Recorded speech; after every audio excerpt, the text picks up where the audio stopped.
Sa natural disasters at saka disaster preparedness po natin. Tayong mga Pilipino, palagi tayong binabagyo, binabaha, may lindol, may landslide. I will be sharing to you some tips on how to be prepared for these natural calamities with the help of a baby wearing tool or a baby wearing skill and a tool. Ayan. Take note. Grabe yung pagpapost ko. Anyway, beforehand, i-share ko lang po. I have a go bag. I call it as my go bag and a go box.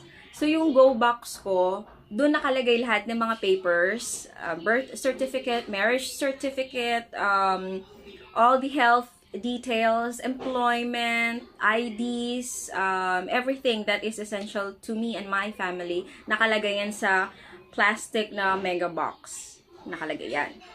And then, I also have this go bag. Ano yung laman ng go bag na yon? Ang laman ng go bag, I have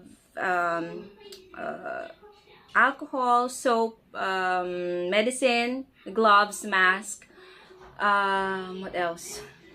Batteries, towels, damit ng mga bata, at least 3, and most of the time, bright colors like white, yellow, or orange. Na yung kahit nasa madilim, nakikita sila, ayan. Kung may mga neon colors, better. Yun. At saka, undies namin ng mag-asawa. What else? Ayun. At saka kumot. Meron talaga yan. Tapos nasa isang lugar lang yan. So that when there is a disaster, isang bitbitan na lang. Yung bahala na ang lahat. Basta yung go bag na yun at saka yung go box. Dala-dala yun. Yun. Okay. So I have this carrier with me. I seldom use this. Pero nakalagay ito sa aking go bag. Why is that so? This is a size 5 wrap na dinadala ko kasi iniisip ko, if anything happens, I can use this as, yes, a baby carrier, but I can also use this as a blanket. I can also use this as a pillow.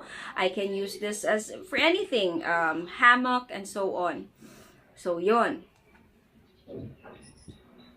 Meron tayong mga different types of carriers. We have several types of wraps here. And we have a medi, we have soft structured carriers, and so on. Pero, what if emergency nga, so hindi mo napansin?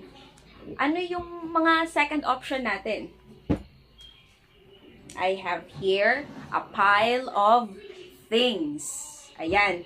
Na usually nakikita natin sa bahay na pwede nating gamitin during emergency situations. Again, I am not saying that, yes, flashlight and whistle, yes, that is true. Yan. Thank you for that essential na tip din. Ito yung mga gamit na to, nakikita natin to sa bahay na hindi siya ginagamit regularly when we baby wear. Pero, during natural calamities, we can grab these things and use them as our carrier. Again, hindi po siya pang everyday na baby wearing feats. Para lang po ito kapag may emergency. Kapag may emergency lang po. Yung mabilisan lang. Ano yung meron ka sa bahay na pwede mong magamit? Ayun. Okay? So, first we start with a backpack. Ayan. Hindi po ito sponsored ni Voyager, ha? Anyway. So, pwedeng magamit ito. Yung backpack, lagyan mo ng mga stuff. At saka, what to do? You can use this as a soft structured carrier. Paano? And then, you pop in the baby. Okay. Ilagay mo yung isang paa niya dito. And then, use this one. Ilagay mo dyan. Yan. Para siyang front na on buhi mo.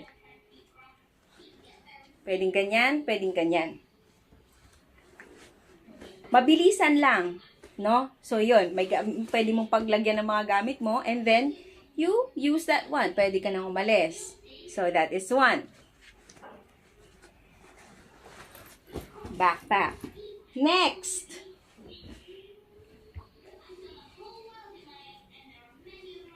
malong. Ayan, malong. Paano ba natin ginagamit yung malong? Ito, double width siya. I-fold natin in half. Hi!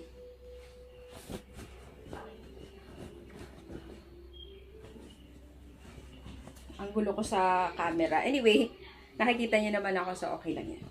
So, ayan no, malong. Usually, yung malong dito sa Philippines, ginagamit siya na duyan para sa mga bata. Diba, ganyan? Yan. So, you have this one. Gagawa ka ng loop. Pull mo ito.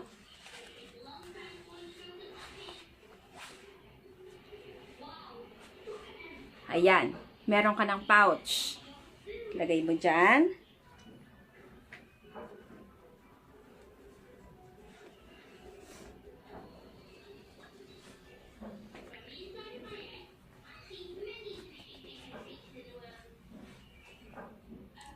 Maluwang to. And it's okay.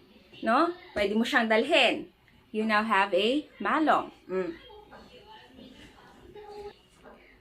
So, we are done with the backpack and then the malong. What else? I saw this one being done by the natives. Yung mga itas dito sa lugar namin. Long sleeves. Paano gagamitin?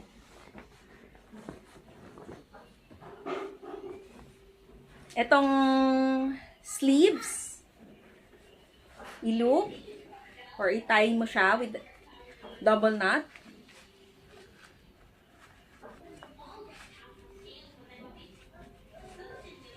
Ayan. I saw this one being done again by the natives here. They use the long sleeves. They pop the baby in. Yes, they do that one.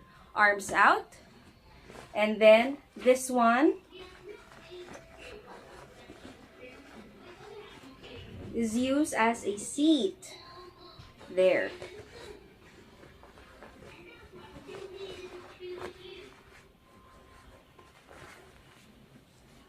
And then they tie this one.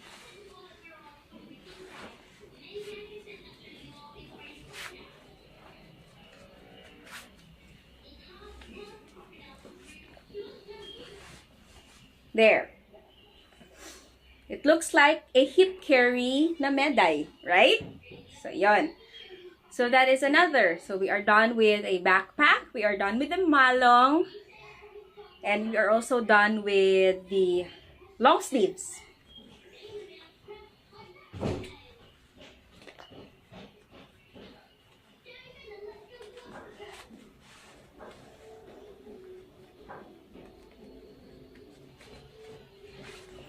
Next.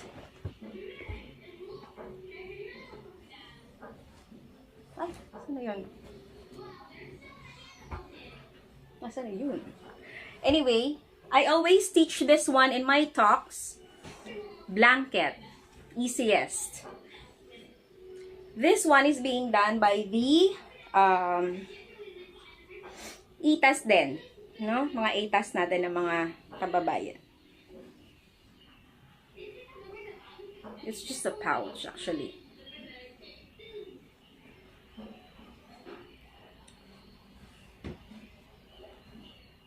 Okay.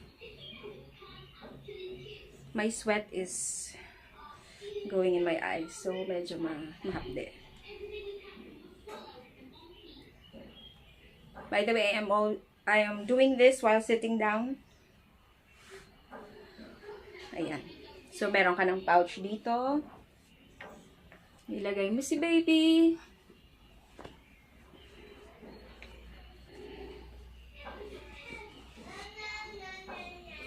Again, you only use these during emergency situations. You do not have the carrier in your hand or hindi mo makita.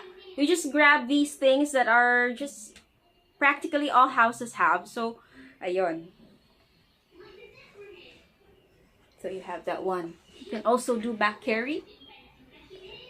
Like that one.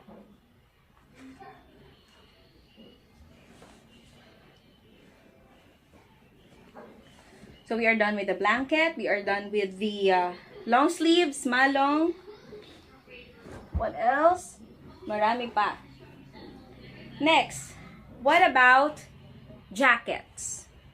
Yes, we can use a jacket.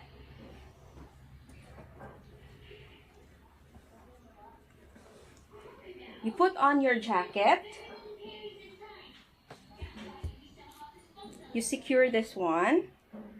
Yung sa baba.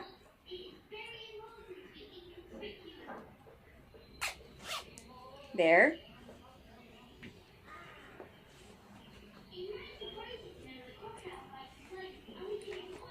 You put the baby in.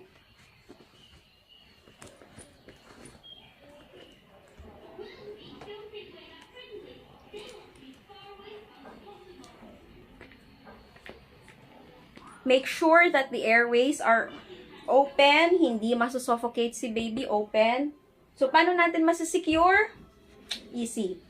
You can use a tie, you can use a belt, or a dress accessory. So, for this one, we'll be using a tie.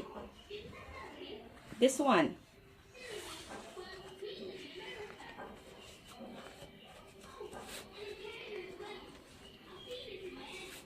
There. Secured na si baby. Ayan. What else? I also have here duyan na pwede rin na katulad sa ginawa kanina. And, asan na ba yun? Ang init-init talaga. This usually happens when, after flood, after typhoon, napakainit talaga dito sa Pilipinas. As in, super. Bawing-bawi yung lahat ng ulan. What else? I have a fabric. And what if you have a ring? Wala kang ring sling, emergency, easy peasy. So, dalawang rings. Ayan.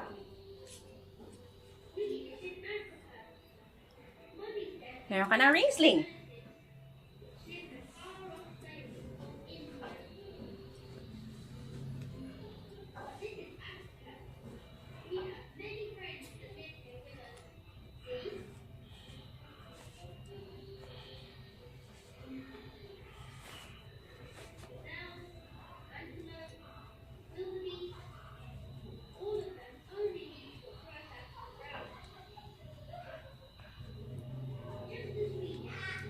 Ayan. May ring sling ka na. Napakadaling gawin.